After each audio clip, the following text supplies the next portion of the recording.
Quotes. Kenapa mau bergabung di Pers Mahasiswa? Mungkin sih kalau awalnya gabung ya tertarik pengen nyoba belajar nulis aja sih. Karena berbeda dengan organisasi yang lain dan Persma itu kan berkaitan dengan tulisan juga. Ya beberapa orang senang berekspresi dalam tulisan dan saya adalah salah satunya gitu. Aku juga nggak ada alasan pasti sih kenapa aku pengen ke pers gitu. Cuman ya aku pengen menjaga kewarasan aku aja sih masuk pers. Memang udah pengen jadi persma sih dari masa gap year itu karena tertarik dunia media juga. Pertama punya cita-cita dulu. Karena pengen nulis dan suka liputan lapangan dan pengen hasil liputan itu diketahui oleh orang banyak lah gitu. Waktu itu karena memang pengen greget gitu ya. Ada beberapa ingin menyalurkan aspirasi sih sebenarnya gitu ya. Awalnya karena emang tertarik sih sama dunia jurnalistik dari SMP. Jadi karena tidak terpenuhi masuk jurusan jurnalistik, jadi masuk LPM gitu. Soalnya kan memang mahasiswa gitu, ternyata memang perlu kesibukan gitu. Dan aku ngelihat kalau kesibukan aku di jurusan aku itu sebenarnya cukup berat gitu ya. Cuman aku butuh satu wadah yang bisa bikin aku lebih waras kayak gitu sih. Bangga nggak jadi Pers Mahasiswa? Bangga sih, bangga banget. Mungkin banyak pengalaman juga sih di persma ini gitu. Jadi sangat-sangat bangga sih. Bangga sekali, kawan. Bangga banget dong. Bangga sekali. Bangga sih, bangga karena memang tujuan dari awal gitu. Jadi ngerasa bisa flexing gitu. Bangga. Aduh, aku gak mau kebanggaan, cuman cukup bangga lah. Mulai bangga kayaknya. Apakah Pers Mahasiswa itu rentan? Setelah melalui berbagai banyak liputan lapangan ya dan dengerin cerita-cerita dari teman-teman juga, Rentan pasti. Rentan sih. Itu rentan sekali. Rentan sih. dan juga baru-baru ini ngerasain sendiri, memang sebenarnya Persma rentan banget sih. Rentan. Menurut saya rentan sekali. Everybody. Jadi aku pikir cukup rentan deh kayaknya. Karena setahu saya kan kita gak ada di bawah payung hukum ya.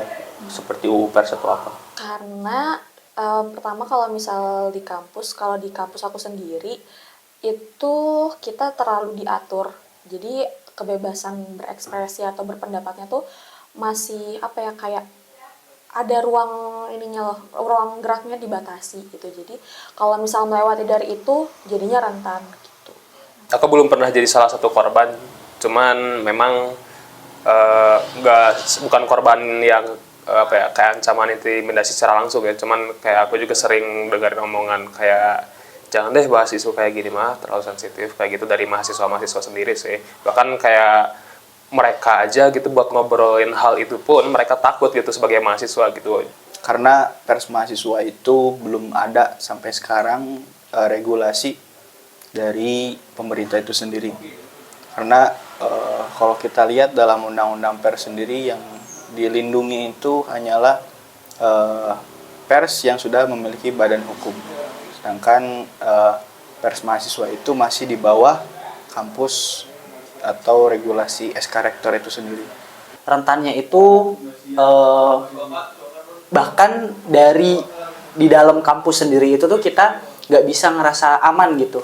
Walaupun kadang ya pasti kita ngelihat ada yang bisa diberitain sesuatu, itu kita pasti langsung cepat-cepat untuk ngeliput dan semangat gitu. Tapi ketika udah masuk mau publikasi berita, pasti kita mulai mikir tuh apakah ini aman atau kedepannya harus gimana gitu. Bahkan sekarang kalau untuk ngeliput isu-isu kampus ya, aku tuh selalu bikin rencana advokasi gitu, selalu supaya jaga-jaga kalau nanti ternyata tulisannya bermasalah gitu. Apalagi udah setelah masuk ke dunianya gitu kayak sebenarnya kalau ngelihat dari pers secara luas juga udah kayak rentan ya, masih banyak represivitas yang terjadi pada pers-pers umum juga, kayak jurnalis-jurnalis ditangkap, disadap dan lain sebagainya gitu. Apalagi pers mahasiswa gitu, yang waktu aku tahu ternyata belum terregulasi secara hukum yang jelas gitu. Dan kita masih bertumpu pada UU Pers tahun nomor 40 itu tahun 99. Ya kelihatan lah gitu ya dari tahun ke tahun gitu. Setiap tahunnya pasti ada represi dari pihak berbagai pihak gitu ya, maupun dari kampus ataupun mahasiswa kayak gitu, terkait pemberitaan fakta kayak gitu, yang dimana mungkin ketika diberitakan fakta mereka nggak terima, yang akhirnya menggunakan apa ya, maksudnya tuh merepresi kita sendiri kayak gitu, BPPM atau LPM itu sendiri. Karena nantinya mungkin si tulisan atau produk-produk ini berkenaan dengan orang lain, dan salah baiknya pada akhirnya ya menjadi rentan gitu. Lalu, kenapa aktif di pers mahasiswa? Meskipun masih rentan, tetapi masih banyak upaya-upaya tersendiri dalam pers mahasiswa untuk menyelesaikan ketika ada sengketa karya jurnalistik seperti itu. Ya mau gak mau dong, kita nggak boleh berhenti sampai di situ gitu. Udah terlanjur juga, dan aku juga nggak bisa diem ketika ada sesuatu yang mengganggu gitu, jadi ya kayak gitu sih. Yang saya lakukan itu lebih menambah banyak pengalaman gitu, terus juga semakin seru gitu, makin terjerumus. Ya tentunya ketika kita mendapatkan fakta atau suatu kebenaran, walaupun itu dihalangi, ya harus tetap terus disuarakan kayak gitu. Ya istilahnya mah terus menerangi meskipun dihalangi. Menurut aku sendiri sih pers itu, pekerjaan pers itu adalah panggilan jiwa sih. Karena ya di sisi lain dengan rentannya itu menjadi gejolak diri sendiri dan panggilan sih sebetulnya begitu. Ya karena aku pengen nyari yang maksudnya benar-benar jadi jurnalis gitu loh. Kayak walaupun menjadi persma itu rentan gitu. Maksudnya mau tetap merasakan lah gimana jadi jurnalis yang sebenarnya, walaupun ruang geraknya masih dibatasi. Ya jurnalis itu be the voice of the voiceless lah gitu kan. Kita menyuarakan buat orang-orang tuh yang nggak bisa bersuara gitu. Pernah nggak takut untuk melakukan peliputan?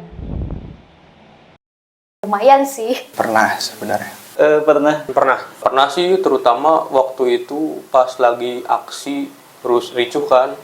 Ada sempet kayak gitu. Kayak misal kalau ada demo-demo gitu, sering diomongin kayak mending jangan turun deh soalnya takut chaos dan segala macem gitu. Atau misal kayak mau liputan itu biasa kita mikir-mikir kayak nanti ada represi dari sini, represi dari situ gitu. Jadi itu sih biasa yang terjadi. Pernah sih di beberapa hal. Biasanya aku tuh lumayan takut kalau yang Cenderung terjadi anarki seperti demo seperti itu. Pas demo omnibus kalau tidak salah. Di waktu May Day, aku kira kan, aku takutnya kan kayak waktu tahun-tahun kemarin kan sampai bentrok kayak gitu kan. Cuman ternyata tahun ini hanya long march gitu. Jadi aku ekspektasi aku terpatahkan lah waktu itu. ada resiko berkonflik, kayak misalnya ngeliput aksi gitu. Takut chaos pertama, ya kedua takut aparat, dan juga ya takut tiba-tiba ada yang narik dan lain sebagainya. Dan memang dengar-dengar karena baru juga ya menjadi hal yang lumrah gitu tuh. Takut juga gitu kalau tiba-tiba kena pukul atau apa lagi aksi. Entah takut ditangkap polisi, entah kena imbas dari anarkis itu sendiri. Takut, cuman selama ini berpegang teguh aja, asalkan kita pakai atribut pers mungkin masih bisa selamat mungkin ya. Asalkan kita juga tahu situasi lapangan kayak gimana, jadi nggak sembrono juga di lapangan. Karena waktu itu ada kasus sempat juga BFM direpresi kayak gitu ya. Ada ketakutan di mana mungkin ketika pengen ke kampus ngeliput kayak gitu ya. Biasanya kan kalau di kampus saya kebanyakan mungkin main fisik ya gitu ya. Jadi ada ancaman-ancaman yang fisik seperti itu ya. Akhirnya ada maju mundur ya. Cuman di situ kayak ya udah nggak apa-apa gitu. Yang penting saya mendapatkan berita dan fakta yang ada kayak gitu di lapangan. Karena aku pernah di satu hari waktu lagi liputan tentang penolakan UU Cipta Kerja, itu aku lagi ngeliput di depan dipotret sama sekelompok intel. Jadi aku dan udah ditandain. Nah, semenjak pengalaman itu aku lumayan ngerasa takut lah kalau turun ke lapangan ke aksi gitu. Kenapa masih bertahan di pers mahasiswa? Tetap mau mencari cara gimana sih kita biar tetap bisa bekerja, tapi kerentanan itu tuh bisa kita hadapi gitu loh. Gimana sih? Pasti ada cara lainnya. Ya udah nyaman sih di sini juga gitu. Aku masih ngerasa happy ngejalaninnya gitu, masih senang lah ngejalaninnya, aku masih suka turun ke lapangan. Banyak pengalaman yang saya dapatkan terutama dalam menguji menguji mentalitas mungkin ya, dalam menyuarakan sebuah kebenaran, aspirasi-aspirasi. Dan udah ngerasa ini kayaknya dunia aku deh untuk terjun di sini. Menarik aja sih, itu menarik dalam segi produk dan juga Saya nggak mau mundur dan nggak mau setengah-setengah juga. Semakin menguat. Itu jadi tempat aku buat sekarang belajar. Menambah insight-insight baru gitu, pandangan-pandangan, ketemu banyak orang di kampus terutama ya, ketemu siapa, nambah banyak pandangan gitu. Jangan takut untuk terus, yang akhirnya merubah mindset saya, jangan takut terus untuk menyuarakan kebenaran. sedikit banyaknya berdampak, itu menjadi kebahagiaan sendiri.